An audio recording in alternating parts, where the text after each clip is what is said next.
అందరికీ నమస్కారం. శ్రీమద్ భగవద్గీత ఆధ్యాత్మిక రహస్యాలు అనే శీర్షిక ద్వారా శ్రీ త్రినాథ్ గారు ధారావాహిక ప్రసంగం చేస్తున్నారు. వారి ధారావాహిక ప్రసంగంలో ఈరోజు 320వ ప్రసంగం చేస్తున్నారు. శ్రీ త్రినాథ్ గారికి స్వాగతం. శ్రీమద్ భగవద్గీత ఆధ్యాత్మిక రహస్యాలు ఈ కార్యక్రమాన్ని వీక్షిస్తున్నారు సోదర సోదరిమణులు, గీతా ప్రేమికులు, తత్వాభిలాషులు, సత్యాన్వేషకులు, ధర్మాన్ని సత్యాన్ని ప్రేమించేవారు అందరికీ కూడా నమస్సుమాంజలి అండి. నమస్సుమాంజలి. స్వాగతం, సుస్వాగతం. ధార్మికము ఆధ్యాత్మికం అన్న విషయం మీద మనం ఇప్పటికే 100 ఎపిసోడ్లు పైన మనం చర్చించుకున్నాం.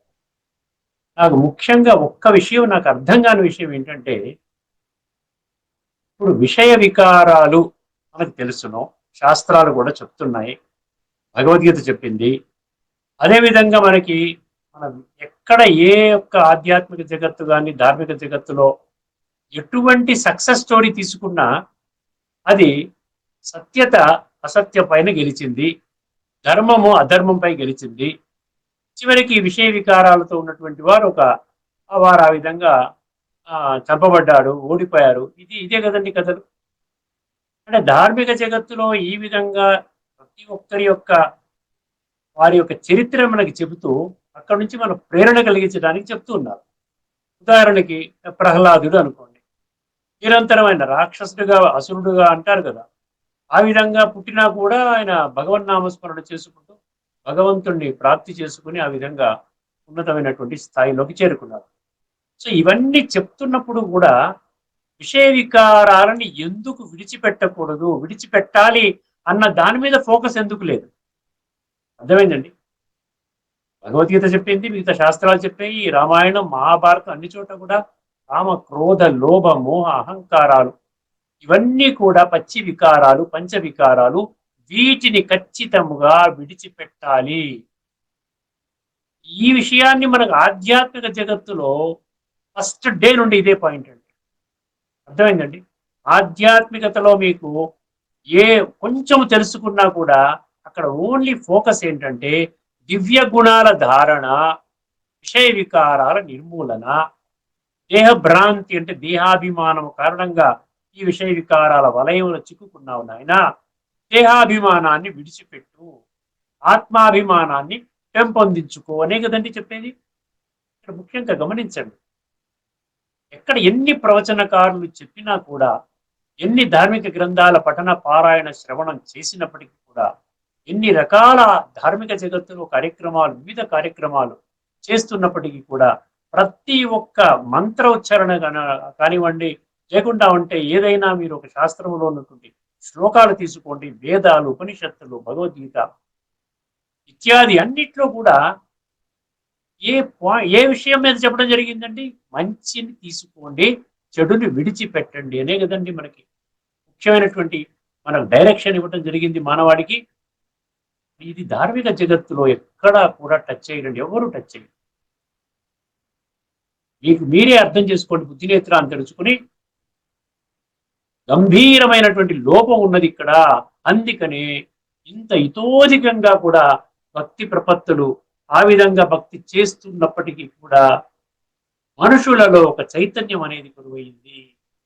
మనుషులలో ఏమిటండి, కలిసిమెలిసి ఉందాము, అందరూ బాగుండాలి, అందులో నేనుండాలి, ఇలాంటి స్లోగన్స్ అయితే మనం వింటున్నాం. కానీ ఆ విధంగా అందరూ బాగుండాలి అనడానికి అందులో నేను కూడా ఉన్నాను కదా, నేను అందరూ బాగుండడానికి నేనేం చేస్తున్నాను, నా పాత్ర ఏమిటి అన్న విషయాన్ని మనం సమూలంగా విస్మరించడం జరిగిందండి. కాస్త బుద్ధికి అన్నమాట, కాస్త ఆలోచించడానికి మీకు కాస్త విషయాన్ని మీకు అందించాను. మీరు కూడా బుద్ధినేత్రాన్ని తెలుసుకుని ఆలోచించండి. ఇప్పుడు మనము భజగోవింద శ్లోకాలలో అదే వరుస పరంపరలో 26వ శ్లోకం మనం చర్చించుకోబోతున్నాం. ఆదిశంకరాచార్యులు, భగవత్పాదులు వారు కూడా వందల సంవత్సరాల క్రితమే అర్థమైందండి. ఇప్పుడు ఈ విషయాలన్నీ వీటి మీదనే ఫోకస్ చేస్తున్నారు. అర్థమైందండి. విషయ వికారాలను విడిచిపెట్టండి, లేకుండా ఉంటే మీరు నరకంలోకి వెళతారని చెప్పేశాడని ఇప్పుడు 26వ శ్లోకంలో. అర్థమైందండి. డైరెక్ట్ గా చెప్పేశాడు, మీరు నరకమే అనుభవం చేస్తారు. విషయ వికారాలంటే విషయ వికారాలు విడిచిపెట్టవలసిందివే. భగవంతుడు ఎందుకు చెప్తున్నాడు అక్కడ? ఆయన నిరాకారుడు, జ్యోతి స్వరూపుడు, జనన మరణ చక్రానికి అతీతుడు. అర్థమైందండి. ఆయన పరమాత్మ అంటారు, ఆయన్ని ఈశ్వరుడు అంటారు. చక్రానికి బయట ఉంటాడు ఆయన. వారికి అంతా తెలుసును. కాబట్టి ఆది మధ్యాంతాల జ్ఞాత అని చెప్పాను చూసారా, జ్ఞాన సాగరుడు అంటారు పరమాత్మని. సో పరమాత్మ చెప్పాడు భగవద్గీతలో భగవాను వాచ అంటే ఒక అర్థం ఉంది. కానీ ఆది శంకరాచార్యులు గారు వారు కూడా ఈ విషయ వికారాల మీదనే ఫోకస్ చేస్తూ ఉన్నారు. ఆత్మజ్ఞానం మీద, భగవంతుని యొక్క స్మరణ మీదనే ఫోకస్ చేస్తూ ఉన్నారు. ఒకసారి గమనించండి ఈ శ్లోకాన్ని. 26వ శ్లోకం. కామం, క్రోధం, లోభం, మోహం. 4 వికారాలు వచ్చేసేయండి. కామం, క్రోధం, లోభం, మోహం అంటే ఇందులో అహంకారం అనే వికారాన్ని పక్కన పెట్టారు. ఈ 4ని తీసుకున్నారనమాట. త్యక్త్వాత్మానం భావయ కోహం. త్యక్త్వ ఆత్మానం. త్యక్త్వ అంటే విడిచిపెట్టమంటున్నాడు. ఆత్మానం ఆత్మిక స్థితిలో రమ్మంటున్నాడు. భావయ కోహం. భావయ కోహం అంటే విడిచిపెట్టమని. అర్థమైందండి. ఆత్మజ్ఞాన విహీన మూఢ అన్నాడు. ఆత్మజ్ఞాన విమూఢ, ఆత్మజ్ఞాన విహీన మూఢా. ఆత్మజ్ఞానం లేనివాడు మూఢుడు అంటే ఎందుకు పనికిరాని వాడు. అసలు ఇంగ్లీష్లో మూఢ అనే పదానికి ఇంగ్లీష్ పుస్తకాలు తీసుకుంటే ఫూల్ అంటున్నాడు. అర్థమైందండి. బుద్ధి నేత్రాన్ని వాడుకోపోతే ఏంటి, నీ ఇష్టం వచ్చినట్టు చేసుకుంటూ వెళ్తున్నావు, నువ్వు మనిషివేనా మృగానివేనా, ఇవన్నీ వస్తాయి చూసారా. కామం, క్రోధం, లోభం, మోహం త్యక్త్వాత్మానం భావయ కోహం. ఆత్మజ్ఞాన విహీన మూఢా ఏ పచ్యంతే నరక నిగూఢా. ఏ పచ్యంతే నరక నిగూఢా. ఇక్కడ 2వ పంక్తిలో త్యక్త్వాత్మానం భావయ కోహం అన్నాడు. కొన్ని విశ్లేషణల్లో ఈ పదం వాడారు, భావయ కోహం అన్నారు. కోహం అంటే ఏంటి? కహ అహం అంటే నీవెవరివి, హూ అమై నేనెవరిని అన్న సంగతి తెలుసుకోని అర్థం అనమాట. అటువంటి ఈ భావన కలిగి ఉండు నాయనా. ఇంకొక కొన్ని శ్లోకాలలో, కొన్ని పుస్తకాలలో, కొన్ని వీడియోస్ చూస్తుంటే, కొన్ని గూగుల్లోను చాట్ జీపీటీలో చూస్తుంటే అక్కడ భావయ కోహం బదులు ఏమిచ్చారంటే పశ్యతి సోహం అని ఇచ్చారు. అర్థమైందండి. పశ్యతి అది కూడా అదే మీనింగ్. చూడండి, అహం అంటే నేను ఎవరినో తెలుసుకోను ఆయన. 2 పదాలు వచ్చాయి. ఇక్కడ తేడా ఉంది, అది కూడా మీ దృష్టికి తీసుకుని వస్తున్నాను. కామం, క్రోధం, లోభం, మోహం అంటే చెప్పాల్సిన అవసరం లేదు కదండి. ఇవన్నీ కూడా పంచ వికారాలలో 4 వికారాలని ఇక్కడ చాలా స్పష్టంగా చెప్పడం జరుగుతుంది. త్యక్త్వా అన్నాడు. త్యక్త్వా అంటే విడిచిపెట్టడం. విడిచిపెట్టండి బాబు అంటే మరి కూడా ఒక విజనరీ అనమాట ఆది శంకరాచార్యులు గారు. అంటే ఒక విజనరీ. మొత్తం అంతా కూడా ఏం జరగబోతోంది, ఇప్పుడు కాలచక్రంలో ఇటువంటి పరిస్థితి ఉన్నది, రాబోయేటువంటి రోజులు ఏ విధంగా ఉండబోతున్నాయి, ఏ విధంగా మనిషి తనను తాను రక్షించుకోబడుతాడు, రాబోయేటువంటి స్వర్గంలోకి ఎలాగ వెళ్ళగలుగుతాడు, లేకుండా ఉంటే నరకంలో ఎలాగ అవస్థపడుతూ ఉంటాడు, ఇవన్నీ ఆయన ఊహించుకున్నాడు. అర్థమైందండి. కామం, క్రోధం, లోభం, మోహం త్యక్త్వా ఆత్మానం భావయ కోహం. అర్థమైందండి. త్యక్త్వ ఆత్మానం అంటే ఏంటి? నేను ఎవరిని అన్నదానికి మీకు సమాధానం లేదు నాయనా, నేను ఆత్మని, ఈ దేహము నాది. భగవద్గీత యొక్క మూల సిద్ధాంతం. విడిచిపెట్టినట్లయితే అప్పుడు అర్థం. ఈ 4 విడిచిపెడితే అర్థమవుతుందండి. భావయ కోహం. అర్థమైందండి. తర్వాత ఏమన్నాడు? ఆత్మజ్ఞాన విహీన మూఢా. ఎంత స్పష్టంగా ఉంది, తెలుగులోనే ఉంది, సంస్కృతం కూడా కాదు. ఆత్మజ్ఞాన విహీన. ఆత్మజ్ఞానం కానీ లేకపోయినట్లయితే నీవు మూఢా. మూఢా అంటే తెలివి లేనివాడా, బుద్ధి లేనివాడా, పశువుతో సమానమైన వాడా, మూర్ఖుడా. ఆత్మజ్ఞాన విహీన మూఢా ఏ పచ్యంతే అంటే అటువంటి వాడు. పచ్యంతే అంటే ఏంటంటే, పచ్యంతే అంటే వంట చేసుకునేవాడు అన్నమాట, కుకింగ్. నరక నిగూఢాహ అన్నాడు. నరక నిగూఢ అంటే ఏమిటి? నీవు ఈ విషయ వికారాల వలయం నుండి రాకపోయినట్లయితే, చాలా జాగ్రత్తగా వినండి, శ్రద్ధావాన్ లభతే జ్ఞానం. ఈ విషయ వికారాలు విడిచిపెట్టకుండా దేహభ్రాంతిలోనే జీవితాన్ని గడుపుకుంటూ అదే నీ యొక్క జీవిత లక్ష్యము ఆ విధంగా భావిస్తూ ముందుకు కానీ వెళ్ళినట్లయితే, విడిచిపెట్టకపోతే ఈ విషయ వికారాల ద్వారా ఏర్పడినటువంటి కుచిత సంస్కారాలు, చెడు సంస్కారాలు ఏవైతే ఉన్నాయో దానినే వంటగా చేసుకుని నువ్వు నరకంలో అనుభవం, ఇక్కడే నరకం అనుభవం చేస్తావు.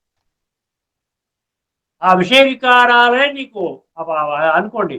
ఆ విధంగా నువ్వేం చేస్తావు, దానితో ఏర్పడినటువంటి సంస్కారాల వంట చేసుకుని అందులోనే నీవు అందులో పోతావు అనమాట.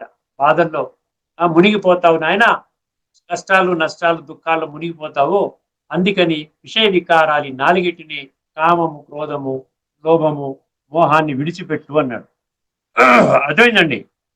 త్యక్త్వా ఆత్మానం భావయకోహం ఆత్మజ్ఞాన విహీనా మూఢాః తే పచ్యంతే నరక నిగూఢాః.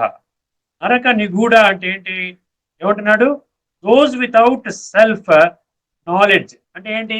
నేను ఎవరిని అన్న విషయాన్ని ఒక్కటి విస్మరించినట్లయితే నీ జీవితము ధ్వంసం అవ్వడానికి, నరక కూపములో వర్తమానంలో నీ జీవితంలో అష్ట కష్టాలు పడుతూ ఆ విధంగా నరక యాతన అంటావు చూసారా, ఆ విధంగా పడడానికి నీ సంస్కారాలే అగ్నిగా తయారయ్యి అదే నీకు వంట చేసి పెట్టి అవే నువ్వు తింటావు. ఈ విధంగా నువ్వు బాధల్లో మునిగిపోతావు అని అంటున్నాడు. ఈయన ఏం చెప్పాడు? భగవద్గీత ఏం చెప్పింది? ముఖ్యంగా కామము, క్రోధము, లోభము ఈ మూడు నరకానికి ద్వారాలు అని చెప్పాడు. అవునా కాదా చెప్పండి? ఏమిటంటే ఆ శ్లోకము? త్రివిధం నరకస్యేదం ద్వారం నాశనమాత్మనః కామః క్రోధః తథా లోభః తస్మాత్ ఏతత్రయం త్యజేత్. ఇక్కడ త్యజేత్ అని వచ్చింది, అక్కడ ఇక్కడ త్యక్త్వా అని వచ్చింది, అక్కడ త్యజేత్ అని వచ్చింది. ఏమొచ్చింది? విడిచిపెట్టాలి. ఈ మూడు నరకానికి ద్వారాలు.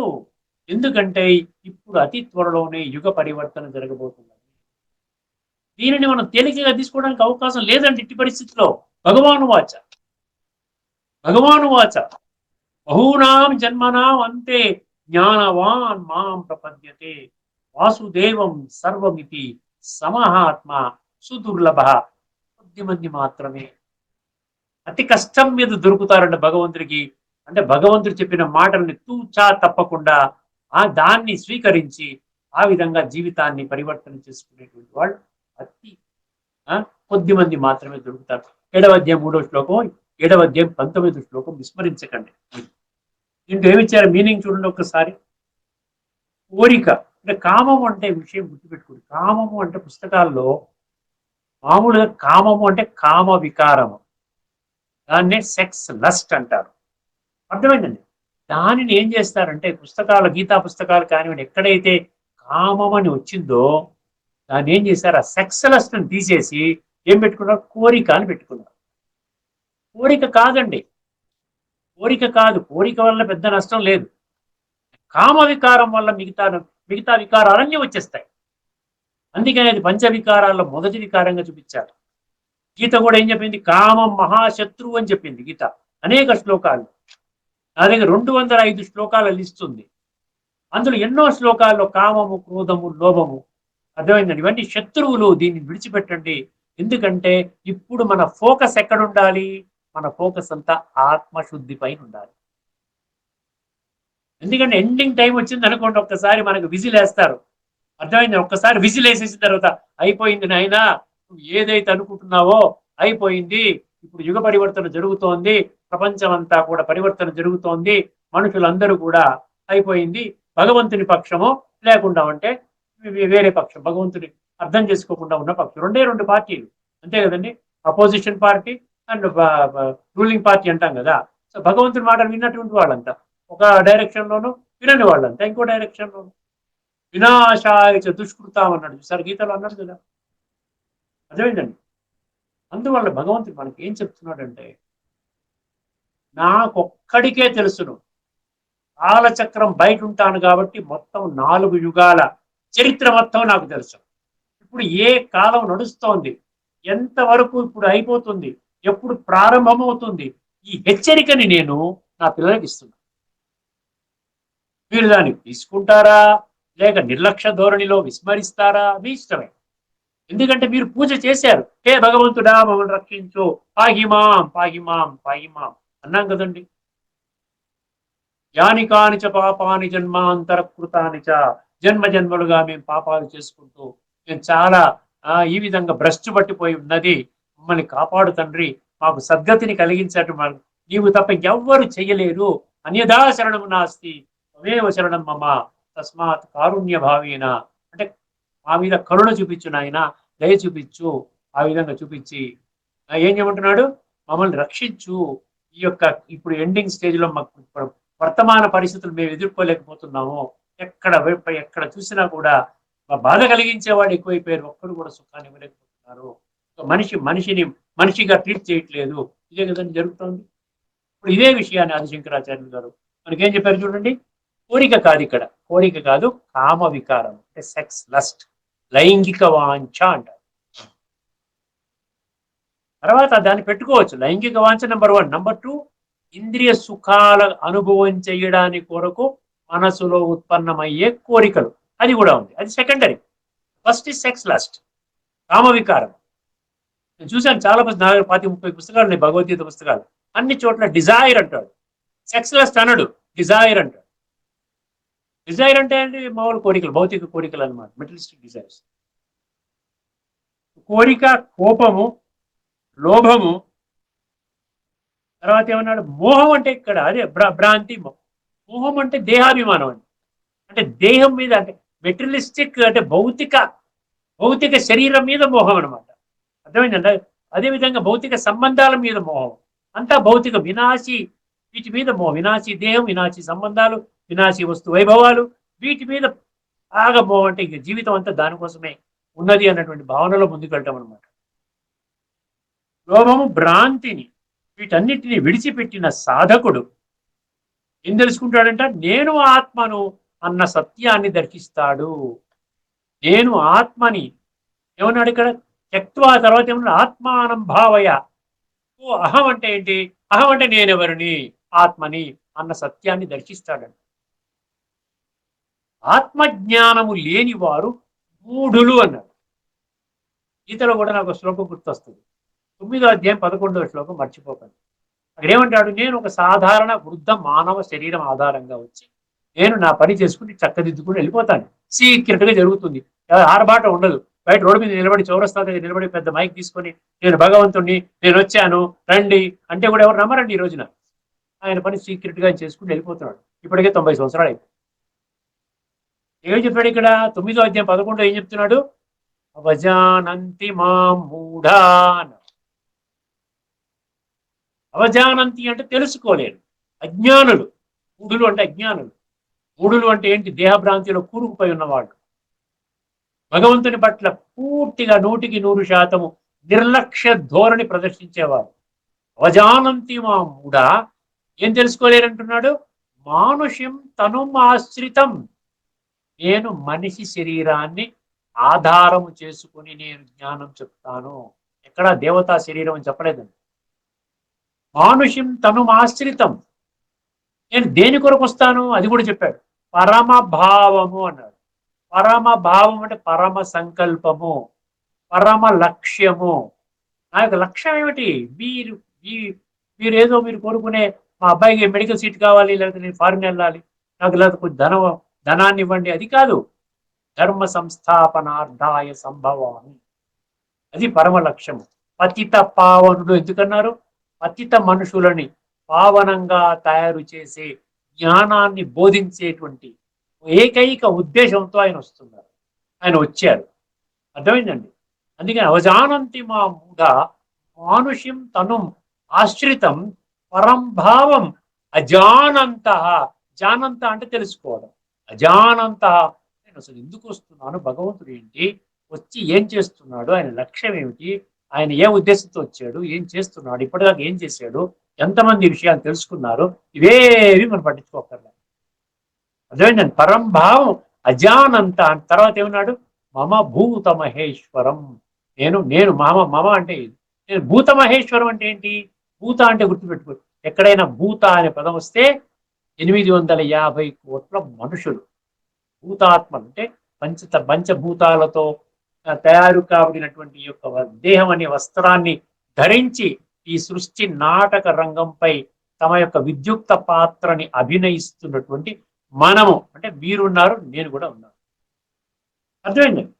మానుష్యం తనుమాశ్రిత పరంభావ జానంత మమ భూతమ, అంటే నా మాట ఎందుకు వినాలి? నేనేనయ్యా విశ్వానికి శాసకుణ్ణి, నేనే సర్వులకి తండ్రిని, నేనే ఆది మధ్యాంతాల జ్ఞానం ఉన్నవాడిని నేనే, సర్వశక్తివంతుణ్ణి నేనే అని చెప్పుకోవాల్సి వస్తుంది. చూసారు భగవంతుడు ఎన్ని శ్లోకాలు చెప్పాడండి, ఆలోచించండి. అందుకనే ఆదిశంకరాచార్యులు గారు చెప్పింది ఏంటంటే, మూఢులు ఆత్మజ్ఞానాన్ని పొందలేరు, ఆత్మజ్ఞాన విమూఢ, ఆత్మజ్ఞాన విహీన మూఢ తే పచ్యంతే నరక నిగూఢ. ఈ పచ్యంతే ఇది చాలా ఘోరంగా ఉందండి. ఇది ఈ సంస్కారాలనే భోజనంగా తింటారంట, వండుకుని తింటారు, భ్రష్టమైపోతారన్నమాట. అర్థమైందండి? అందుకని అక్కడ ఆ విధంగా నిగూఢ ఏమిచ్చాడు ఇక్కడ? One remains cooked those without self knowledge, one remains cooked by one's own సంస్కారాస్. ఏమండి? బై ద ఫైర్ ఆఫ్ పంచవికారాలు అన్నారు. కామాగ్ని, క్రోధగ్ని, మోహగ్ని, లోభగ్ని, అహంకారగ్ని. ఈ అగ్నిలోనే ఈ సంస్కారాలన్నీ వేసుకుని అవి తింటే ఇంకా నరకంగా, వర్తమానంలో ఎక్కడో భవిష్యత్తులో నరకం వస్తుంది కాదు, ఇక్కడే మన ఇంట్లో వాళ్ళు మన మాట వినరు, బాధ పెడుతుంటారు, సమాజంలో మనం తిడుతుంటారు, లేకపోతే మనకు అనారోగ్యం వచ్చేస్తుంది, ప్రకృతి వైపరీత్యాలు వచ్చి మనకు కొంత ఆస్తి నష్టం జరుగుతుంది, లేకపోతే కోర్టు తగాదాల్లో మనం అనుకున్న ప్లాన్స్ ప్రకారంగా నష్టపోతాం. ఇవన్నీ నరకమే, ఇక్కడ బాధపడటమే నరకం. అది ఇప్పుడు శంకరాచార్య గారు మనం చెప్తున్నారు. ఇప్పుడు మనం తదుపరి అంశంలోకి వెళ్ళిపోదాం. ఎంత అని చర్చించుకోవచ్చు మనం. ఇప్పుడు 4వ అధ్యాయంలోని 5వ శ్లోకం అండి. 4వ అధ్యాయంలోని 5వ శ్లోకాన్ని మీ దృష్టికి తీసుకొస్తున్నాను. ఇక్కడ ఈ ముఖ్యంగా ఈ అంశం ఏంటంటే, మన బ్రాడర్ టాపిక్ ఏంటంటే భగవంతుడు నిరాకారుడు. ఈ నిరాకార తత్వం ఉన్నప్పుడే ఇవన్నీ అర్థమవుతాయి. మీరు మళ్ళీ సాకారంలోకి వెళ్ళిపోయారనుకోండి, మీకు ఏవి అర్థం కాదు, అన్ని కూడా ఈ చెవితో వింటారు, ఈ చెవితో విడిచిపెట్టిస్తారు. భగవంతుడు ఆధ్యాత్మికంగా, నిరాకారం అంటే ఆధ్యాత్మికం, సాకారం అంటే ధార్మికం, సాకారం అంటే భౌతికము, నిరాకారం అంటే అభౌతికము, సూక్ష్మము, సత్తులు అంటారు ఇంగ్లీష్లో. 4వ అధ్యాయంలోని 5వ శ్లోకాన్ని మీకు ఇక్కడ కూడా మీకు కాలచక్రం సినిమా ఒక చిత్రం చూపిస్తాను. మీకు కాలచక్రం ఈ చిత్రం పెట్టి, ఎందుకంటే ఈ చిత్రంలో నేను ఒకటే ఈ యొక్క అంశాన్ని ఎందుకు తీసుకున్నానంటే, ఒక 30-40 శ్లోకాలు ఉన్నాయి దీంట్లో. వీటితో ఏమవుతుందో మీకు ప్రస్ఫుటమైనటువంటి ఒక అవగాహన వస్తుంది.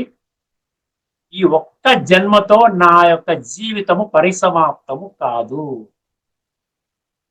ప్రతి ఒక్కరూ గమనించవలసిన ఇది నిగూఢమైన సత్యము, గుహ్యాతి గుహ్యమైన సత్యము, అత్యంత తీవ్రాతి తీవ్రమైన సత్యము, గంభీరమైన సత్యం. వెరీ సీరియస్ ఇష్యూ అనమాట. అర్థమైందండి? అందుకని ఆ కోవలో భగవంతుడు ఇచ్చినటువంటి శ్లోకాలన్నీ మీ ముందు ఉంచుతున్నాను. పదానికి అర్థం చెప్తున్నాను, తాత్పర్యం చెప్తున్నాను, భగవద్గీతలో భాష్యకారులు ఏమి రాసుకున్నారో చెప్తున్నాను. మీకు మీరే అది నిర్ధారించుకోవాలి. లేకుండా ఉంటే ఏమవుతుంది తెలుసండి, ఈ రోజున మనం తప్పుడు పనులు మనం ఎందుకు అడ్డుకట్ట వేయలేకపోతున్నాం అంటే, జన్మనే కదా, తిందాం, తాగుదాం, ఎంజాయ్ చేద్దాము, ఇంద్రియ సుఖాలు అనుభవం చేద్దాం, తర్వాత ఎవడు చూడొచ్చాడు, ఏం జరుగుతుంది అవసరం లేదు. ఇటువంటి వాళ్ళకి ఈ 40 శ్లోకాలు ఏవైతే మనం చర్చించుకోబోతున్నామో, ఇప్పటికే 3-4 శ్లోకాలు చెప్పుకున్నాము, ఇది వాళ్ళ గుణపాఠంగా అవుతుంది అనమాట. లేదు నాయనా, నువ్వు నిర్లక్ష్య ధోరణి ప్రదర్శించకూడదు, లేకపోతే నీ భావి జీవితము, వర్తమాన జీవితం కూడా నరకం అని చెప్పాడు కదా ఆది శంకరాచార్యులు గారు. సో వర్తమాన జీవితం పనికి రాకుండా పోతుంది, భావి జీవితం కూడా ఏవి అద్భుతమైన జీవితాన్ని భగవంతుడు ప్రసాదిస్తుంటే, దానికి మనం ఏం చేస్తున్నాము, గేటు మూసేస్తున్నాం, స్వర్గానికి మూసేసి నరకానికి ద్వారాలు తెరుచుకుంటున్నాం.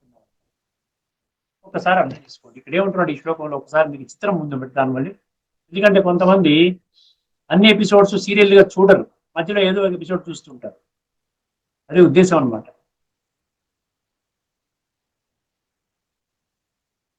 ఇదే చిత్రం, ఈ అద్భుతం చిత్రం ఎక్కడ మీకు దొరకదు. భక్తి మార్గంలో ఈ చిత్రాలు దొరకదు. ఇవన్నీ భగవద్గీత ఆధారంగా, భగవంతుడు ప్రత్యక్షంగా వర్తమానములో చెప్తున్నటువంటి జ్ఞానం ఆధారంగా తయారైన చిత్రాలు ఎక్కడ మీకు దొరకదు.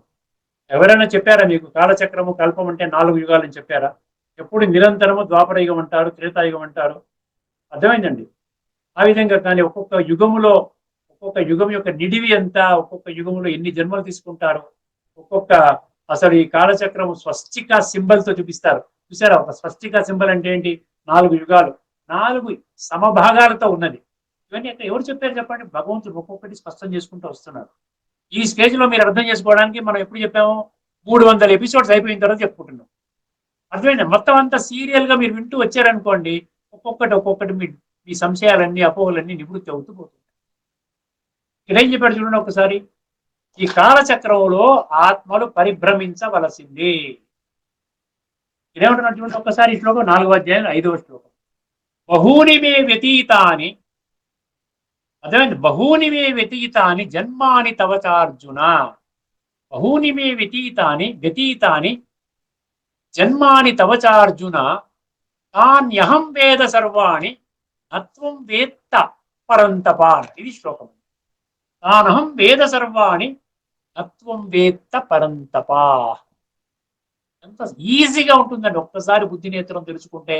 దేహాభిమానం ఖచ్చితంగా విడిచిపెట్టాలి, ఆత్మాభిమాని స్థితిలోకి రావాలి.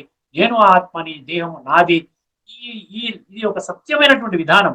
ఈ సత్యతలో మనం ప్రయాణం చేయడానికి ఇష్టపడి ఫస్ట్ స్టెప్ మనం వేయగలిగితే మన ప్రయాణం అద్భుతంగా ఉంటుందండి.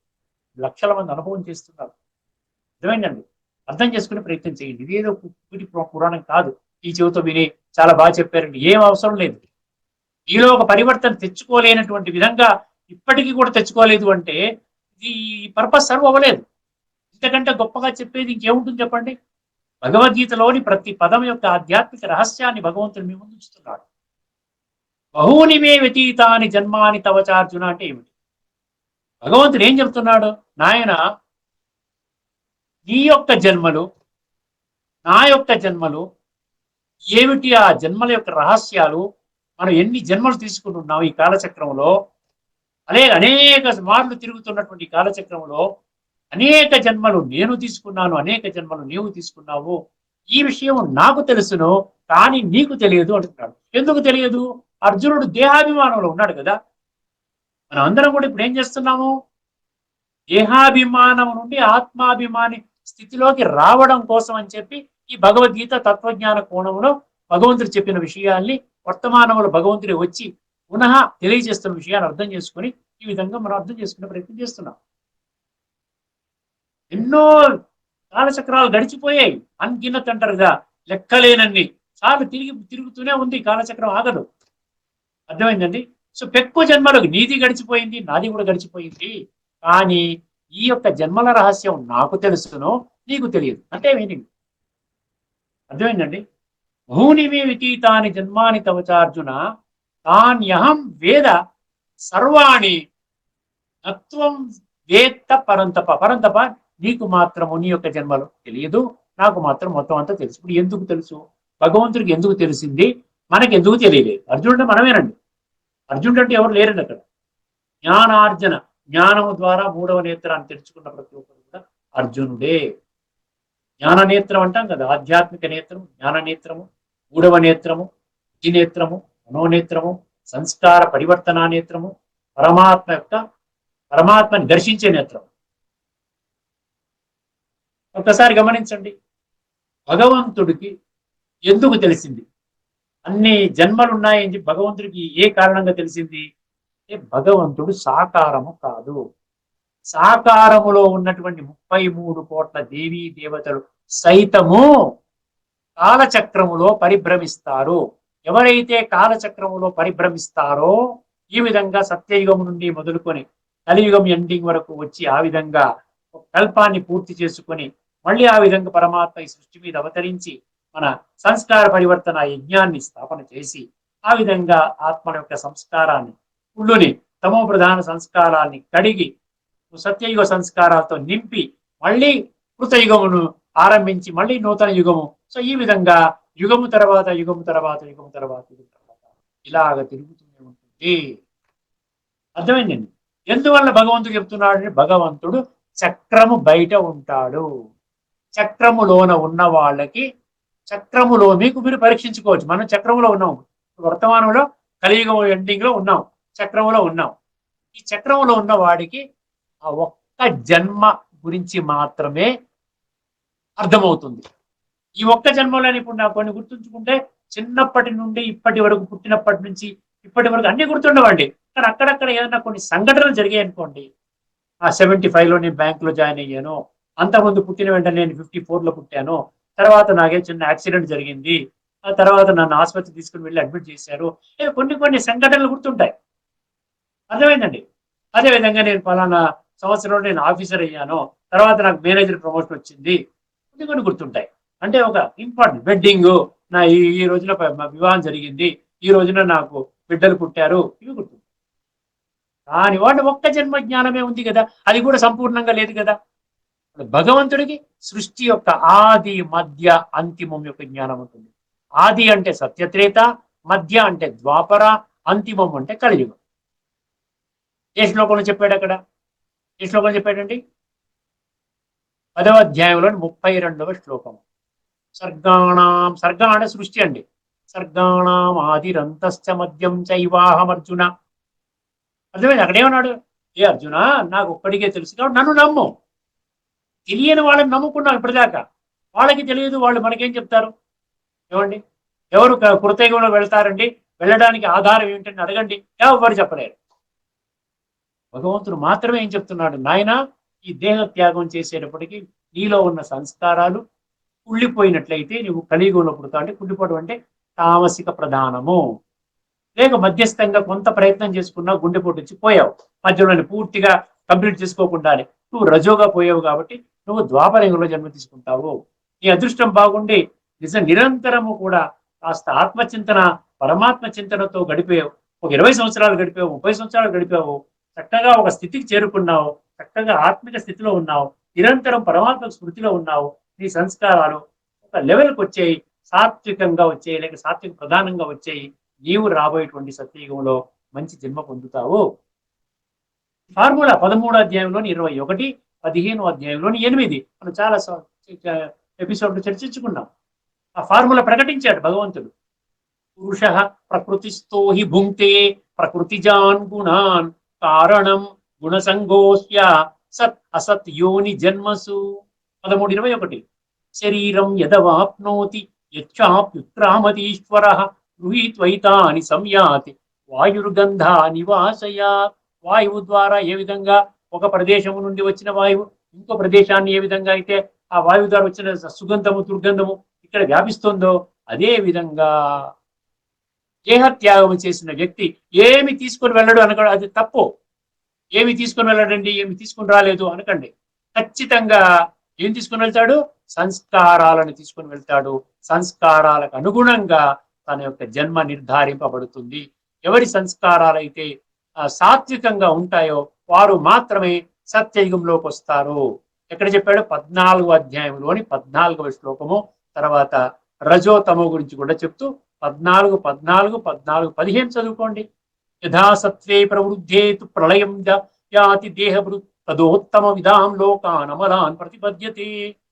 రజసి ప్రళయం గత్వా కర్మ సంగిషు జాయతే తదా ప్రళయనస్తమసి మూఢయోనిషు జాయతే. మూఢయోనులు అంటే ఇవన్నమాట. కాళ్ళు లేకుండా కళ్ళు లేకుండా అతి దరిద్ర కుటుంబంలో పుట్టిన దగ్గర నుంచి కష్టాలు, పుట్టిన దగ్గర నుంచి ఏడుపులు, పుట్టిన దగ్గర నుంచి అశాంతి, దుఃఖము, ఎందుకురా ఈ మానవ జన్మ ఎందుకురా అనిపించే విధంగా పుట్టినటువంటి కోటాను కోట్ల యోనులు ఉన్నాయి కదా, కోటాను కోట్ల మనుషులు పుట్టారు కదా. అందుకని భగవంతుడు అంటాడు, సంస్కార పరివర్తన చేయడానికి వచ్చిన ఇంకో వేరే లక్ష్యం అంటూ నాకు ఏది లేదు అంటున్నారు. అందుకనే నీ జన్మను నీకు తెలియదు. నీకు ఒక జన్మ గురించి తెలుసు, నువ్వు దేహభ్రాంతి. ఇప్పుడు నేను జ్ఞానం చెప్తున్నాను కాబట్టి, కాస్త ఆత్మజ్ఞానం, పరమాత్మ జ్ఞానము, ఈ తత్వజ్ఞాన కోణంలో నీకు చెప్తున్నాను కాబట్టి ఇప్పుడు నీకు అర్థమయ్యింది. ఏమర్థమైంది? సత్యయుగం ఆరంభము నుండి కలియుగం ఎండింగ్ వరకు ఇందులో సత్యయుగంలో ఇన్ని జన్మలు, త్రేతాలో ఇన్ని జన్మలు, ద్వాపరంలో ఇన్ని జన్మలు, కలియుగంలో ఇన్ని జన్మలు తీసుకొని ఈ విధంగా ఇప్పుడు నీకు అర్థమవుతుంది. ఇవన్నీ నాకు తెలుసు కాబట్టి నేను నీకు చెప్తున్నాను. అర్థమైందని లోతైన తత్వం ఇదండి. ఒకసారి మళ్ళీ ఈ శ్లోకాన్ని వినండి. బహూని మే వ్యతీతాని జన్మాని తవచార్జున. అంటే నా గురించి తెలుసును, తవ అంటే నీ గురించి కూడా నీకు తెలియదు. ఇన్ని జన్మలు ఉన్నాయని చెప్పి నీవు ఇన్ని జన్మలు తీసుకున్నావు, నేను కూడా ఇన్ని జన్మలు. భగవంతుడు ఎన్ని జన్మలు తీసుకుంటాడు? కల్పానికి ఒక్క జన్మ తీసుకుంటాడు. అక్కడ జన్మ అని కూడా అనరు. మన తల్లి గర్భం నుండి జన్మ తీసుకోవడం జన్మ అంటారు. ఇక్కడ ఏమంటారు? ఆ విధంగా ఒక వృద్ధ మానవ శరీరం ఆధారంగా మానుషిం తనుమాశ్రితం అన్నట్టుగా అది ఒక జన్మ కింద తీసుకుంటే ప్రతి కల్పానికి ఒక జన్మ. మళ్ళీ అర్జునుడు అనేవాడు ఎన్ని జన్మలు తీసుకుంటాడు? మొత్తం అంతా తీసుకుంటాడు కాలచక్రంలో. సో నీకు నాకు ఉన్నటువంటి జన్మల గురించి నాకు తెలుసును, నీకు తెలియదు. దేహాభిమానం కారణంగా నీకు తెలియదు. నేను చక్రం బయట ఉంటాను కాబట్టి నాకు మొత్తం తెలుసు, కాబట్టి నీకు మొత్తం చెప్తున్నాను అంటున్నాడు. తాన్యహం వేద సర్వాణి పరమ తపోనిధి. అర్థమైందండి? అర్థం చేసుకో నాయన. పరము తపస్వి మూర్తి. నీవు పరంతప అంటే ఇంకోటి శత్రుసేనని చీల్చి చెండా ఆడేవాడు. శత్రుసేన అంటే అక్కడ కౌరవులు వీళ్ళు కాదండి, వీళ్ళు కాదు. ఎవరండి? కామ క్రోధ లోభము అహంకారాలు. ఇప్పుడు ఇందులో కూడా భజగోవింద శ్లోకాలు కూడా ఏమన్నాడు? అహంకారాన్ని పక్కన పెట్టి నాలుగింటిని విడిచిపెట్టు, నేను ఎవరిని అన్న ప్రశ్నించుకో, లేకుండా అంటే నీ సంస్కారాల్ని వండుకు తిని ఇక్కడే నీవు జీవోత్సవం లాగా నరకంలో పడి చాలా అవస్థపడుతూ ఏ రోగం వచ్చో ఇది వచ్చి అశాంతి దుఃఖంతో శరీరాన్ని త్యాగం చేస్తావు. ఈ జన్మనే కాదు, తర్వాత నీ కాలచక్రం కూడా ఎఫెక్ట్ అవుతుంది, చూసుకోకబడి దార్ అంటున్నాడు. ఒకసారి వీళ్ళు ఏం రాశారు చూద్దామండి. ఒకసారి ఏం రాశారు? ఈ చిత్రం తీసేస్తున్నాను, ఎందుకంటే ఈ చిత్రం కాలచక్రం గురించి చెప్తున్నాను మీకు, అంతకంటే ఇంకోటి ఏం లేదు. బహూని మే వితీతాని జన్మాని తవచ అర్జున తాన్యహం వేద సర్వాణి నత్వం వేత్త పరంతప. శ్రీ భగవానుడు పలికెను, ఓ పరంతప అర్జున, నాకును నీకును పెక్కు జన్మలు గతించినవి. అర్థమైంది? ఎంత చక్కగా చెప్తున్నాడు చూసారా? కానీ వాటిని అన్నింటినీ నేను ఎరుగుదును, నీవు ఎరుగవు. వాటిని అన్నింటినీ నేను ఎరుగుదును, నీవు ఎరుగవు. నీకు తెలియదు, ఇగ్నరెన్స్ కదా, అజ్ఞానం కారణంగా నీవు తెలియదు నాయన, అందుకని చెప్తున్నాను. కాబట్టి నీ జీవితాన్ని కేవలం ఏదైతే నువ్వు ఏదో సుఖము శాంతి అనుకుంటున్నావో దాన్ని ఒక్క జన్మ కోసమే పరిమితము చేసుకోకు నాయనా. భావి జన్మల గురించి కూడా కాస్త ఫోకస్ పెట్టు. ప్రతి నిత్యము కూడా ఆత్మ జ్ఞానాన్ని పొందుతూ ఆత్మ యొక్క అనుభూతి, ఉనికిని, అస్తిత్వాన్ని పొంది దాని యొక్క అనుభూతిలోకి వెళ్ళు నాయన. దానికోసము నిత్యము అభ్యాసము చెయ్యాలి. ఇప్పుడు నా యొక్క అధ్యక్షతన ఈ అభ్యాసము నేను స్థాపన చేసినటువంటి యొక్క రాజయోగ శిక్షణా కేంద్రాల ద్వారా జరుగుతుంది. సుమారు 15-20 లక్షల మంది ఈ యొక్క అభ్యాసములో పూర్తిగా మునిగి ఆనంద డోలికల్లో తేలుతూ ఉన్నారు. ఇది విషయం అన్నమాట. అర్థమైందండి? ఇప్పుడు మనము ఇక్కడితో మన చర్చను ముగించుకుందాము. రాబోయే ఎపిసోడ్ లో భగవాన్ మన భజగోవింద శ్లోకాల్లోని 27వ శ్లోకం తీసుకోబోతున్నామండి. ఇంకా నేను అనుకోవడం ఏంటంటే 33 ఉన్నాయి, ఇంకొక 7 శ్లోకాలు, 7 ఎపిసోడ్స్ లో మనం భజగోవింద శ్లోకాలు పూర్తిగా పూర్తి చేసుకుంటాము. నెక్స్ట్ 27వ శ్లోకాన్ని చర్చించుకుంటాం, అందులో లోతైన తత్వాన్ని. అదేవిధంగా ఈ యొక్క మానవుడు ప్రతి ఒక్క మనిషి మానవాత్మ చక్రంలో కాలచక్రంలో పరిభ్రమిస్తూ ఉంటుంది. కాబట్టి ప్రతి ఒక్కరూ కూడా కాలచక్రాన్ని అర్థం చేసుకోవాలి. కాలచక్రాన్ని అర్థం చేసుకొని మన జీవితాన్ని ఆ విధంగా పరివర్తన చేసుకుంటే వర్తమాన జన్మ కూడా అద్భుతంగా ఉంటుంది. అర్థమైందండి? ఇదే విషయం. ఇక్కడితో మనం ఈ యొక్క చర్చను ముగించుకుందామండి. తదుపరి ఎపిసోడ్ లో మళ్ళీ కలుసుకునేంత వరకు అందరికీ కూడా నమస్కారం. లోకా సమస్త సుఖినో భవంతు. శ్రీమద్ భగవద్గీత ఆధ్యాత్మిక రహస్యాల తాత్వికతను మనకు సవివరంగా విశ్లేషించిన శ్రీ త్రినాథ్ గారికి ధన్యవాదాలు.